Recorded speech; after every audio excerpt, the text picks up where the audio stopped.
श्री रामकृष्ण लीला प्रसंग स्वामी शारदानंद जी द्वारा लिखित पाठ संख्या 221। गुरु भाव से तीर्थ भ्रमण तथा साधु संग। स्वामी विवेकानंद जी के बुद्ध गया गमन करने पर वहां जाने के लिए उत्सुक एक भक्त के प्रति श्री रामकृष्ण देव की उक्ति। यह हम पहले ही कह चुके हैं कि गले के रोग की चिकित्सा के लिए भक्तों ने श्री रामकृष्ण देव को सर्वप्रथम कलकत्ते के श्यामपुकुर मोहल्ले में एक किराए के मकान में तथा बाद में कलकत्ते से कुछ उत्तर की ओर स्थित काशीपुर के एक बगीचे में लाकर रखा था। काशीपुर बगीचे में आने के कुछ ही दिन पश्चात स्वामी विवेकानंद जी एक दिन किसी से बिना कुछ कहे दो गुरु भाइयों को साथ लेकर बुद्ध गया चले गए। उस समय भगवान बुद्ध देव के अद्भुत जीवन तथा संसार वैराग्य त्याग एवं तपस्या की चर्चा में हम लोग दिन रात निमग्न रहा करते थे। बगीचे के मकान के नीचे की मंजिल में दक्षिण की ओर जिस कमरे में हम लोग सदा उठा बैठा करते थे, उसकी दीवार पर बुद्ध देव का दृढ़ प्रतिज्ञा पूर्ण ललित विस्तर का एक श्लोक लिख रखा गया था कि जब तक सत्य लाभ न होगा तब तक हम एक आसन पर बैठकर जब ध्यान धारणादि करते रहेंगे, इससे शरीर भले ही चला जाए।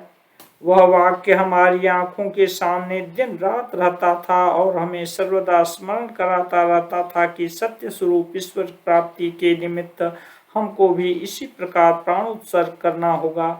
हमें भी इहासने सुस्यतु में शरीरम त्वगस्थिमान संप्रलयं चयातु अप्राप्य बोधिं बहुकल्प दुर्लभां नैवासनात् कायमतश्चलिष्यति।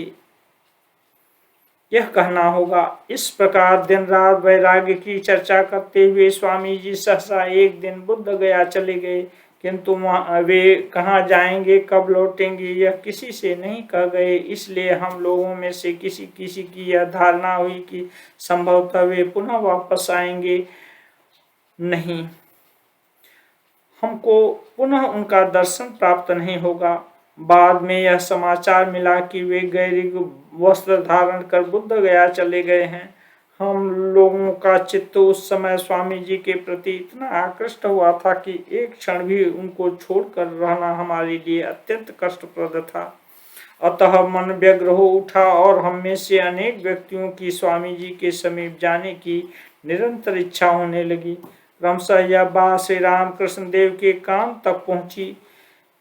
किसी व्यक्ति का इस प्रकार का संकल्प विदित होने पर स्वामी ब्रह्मानंद जी ने तो एक दिन श्री रामकृष्ण देव से उसकी चर्चा भी कर डाली। यह सुनकर श्री रामकृष्ण देव बोले, चिंता क्यों कर रहा है, वह कहाँ जाएगा, कितने दिन वह बाहर रह सकेगा, देख तो सही, शीघ्र ही वह आ जाएगा। तदनंतर हंसते हुए वे कहने लगे, चारों कोने में चक्कर लगा आओ, अपने आप पता चल जाएगा कि कहीं भी कुछ यानी यथार्थ धर्म नहीं है। जो कुछ है वह अपने शरीर को दिखाकर यही है, यही। यह शब्द प्रयोग संभवतः श्री रामकृष्ण देव ने दो भाव से किया होगा, यथा उनके अपने भीतर धर्म भाव तथा ईश्वरी भाव का उस समय जो विशेष प्रकाश था वैसा और कहीं नहीं था, अथवा प्रत्येक के भीतर ईश्वर विद्यमान है। अपने भीतर अवस्थित उन ईश्वर के प्रति अपने भक्ति प्रेम के भाव को उद्दीपित किए बिना बाहर विभिन्न स्थानों में भ्रमण करने से कुछ भी लाभ नहीं होता। श्री रामकृष्ण देव की अनेक उक्तियों में से इसी तरह के दो अर्थ या उससे भी अधिक भाव मिलते हैं।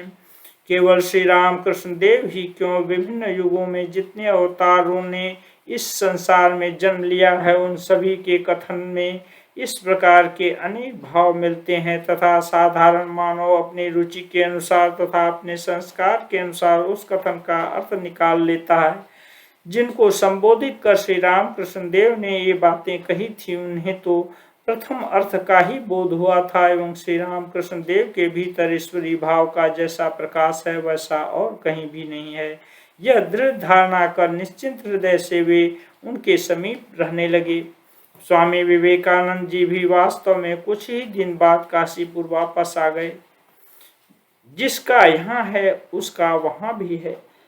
परम भक्तिमती किसी महिला भक्त ने श्री राम कृष्ण देव के शरीरांत के कुछ दिन पूर्व एक बार उनके समीप उपस्थित हो वृंदावन जाकर कुछ दिन तपस्या आदि करने की अभिलाषा प्रकट की थी।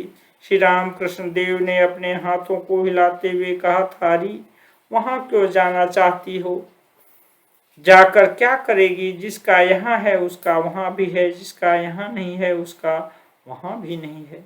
महिला भक्त को वृंदावन जाने की हार्दिक इच्छा होने के कारण उस समय वे उनकी इस बात को ग्रहण नहीं कर सकी थीं। वे विदा लेकर चली गई, किंतु उस बार तीर्थ में जाकर उन्हें विशेष कोई लाभ नहीं हुआ। यह उनसे ही हमने सुना है। फल यह हुआ कि श्री राम कृष्ण देव के साथ उनका पुनः साक्षात्कार नहीं हो सका, क्योंकि इसके थोड़े ही दिन बाद श्री राम कृष्ण देव ने अपना शरीर त्याग दिया। श्री राम कृष्ण देव के सरल हृदय ने तीर्थों में जाकर क्या देखने की आशा की थी? विशेष भाव से प्रेरित होकर ही भावमय श्री राम कृष्ण देव ने तीर्थ यात्रा की थी। यह बात अनेक बार हमने उनसे सुनी है। वे कहते थे, मैंने सोचा था कि वाराणसी में जाकर मैं यह देखूंगा कि सब कोई 24 घंटे शिव जी के ध्यान तथा समाधि में निमग्न है। वृंदावन में सभी लोग गोविंद जी को लेकर भाव तथा प्रेम में तन्मय हो रहे हैं, किंतु वहां जाकर मैंने सब कुछ विपरीत पाया। श्री राम कृष्ण देव का दृष्टपूर्व सरल हृदय 5 वर्ष के बालक की तरह सभी बातों को सरल रूप से ग्रहण तथा विश्वास किया करता था। हमें बाल्यावस्था से ही संसार में समस्त वस्तु और व्यक्तियों को संदेह की दृष्टि से देखने की ही शिक्षा प्राप्त हुई है।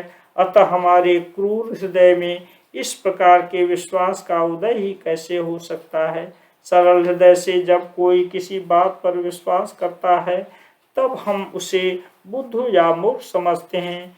श्री राम कृष्ण देव से ही हमने सर्वप्रथम सुना था, अरे अनेक सम्यक तपस्या करने के फलस्वरूप ही मनुष्य सरल तथा उदार बना रहता है। सरल हुए बिना ईश्वर की प्राप्ति नहीं होती।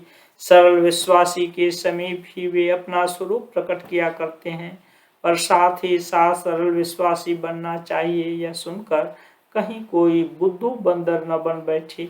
इसलिए वे कहा करते थे, भक्त बनना है तो भक्त बन, बुद्धू क्यों बनता है? वे पुनः कहते थे, सदा अपने मन में यह विचार करते रहना कि क्या सत्य है या क्या असत्य है, क्या नित्य या क्या अनित्य है। साथ ही अनित्य वस्तुओं को त्याग कर नित्य पदार्थ में चित्त को संलग्न करते रहना। भक्त बनना है तो भक्त बन, बुद्धू क्यों बनता है? योगानंद स्वामी के प्रति श्री राम कृष्ण देव का उक्त विषयक उपदेश।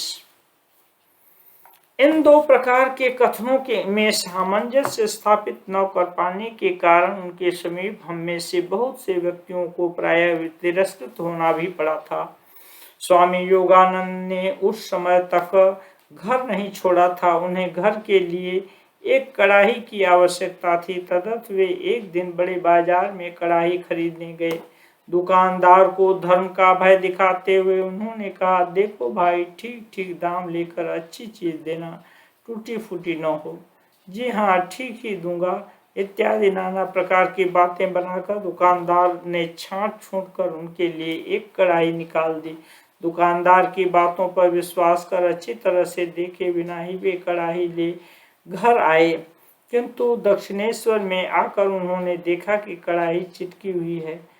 इस बात को सुनते ही श्री राम कृष्ण देव ने कहा, अरे यह क्या, तू यह ले आया पर देख कर नहीं लाया? दुकानदार व्यापार करने बैठा है, धर्म करने नहीं। उसकी बातों में आकर तू धोखा खा गया। भक्त बनना है तो भक्त बन, बुद्धू क्यों बनता है? क्या लोग तुझे इसी तरह ठगते रहेंगे? ठीक ठीक चीज दी है या नहीं, यह देखकर तब कहीं दाम देना चाहिए। ठीक तौला है या कम, यह भी देख लेना चाहिए। इतना ही नहीं, किंतु जिन वस्तुओं के खरीदने पर बढ़ोतरी मिला करती है, उन्हें खरीदते समय उस बढ़ोतरी को भी कभी नहीं छोड़ना चाहिए। ऐसे और भी अनेक दृष्टांत दिए जा सकते हैं।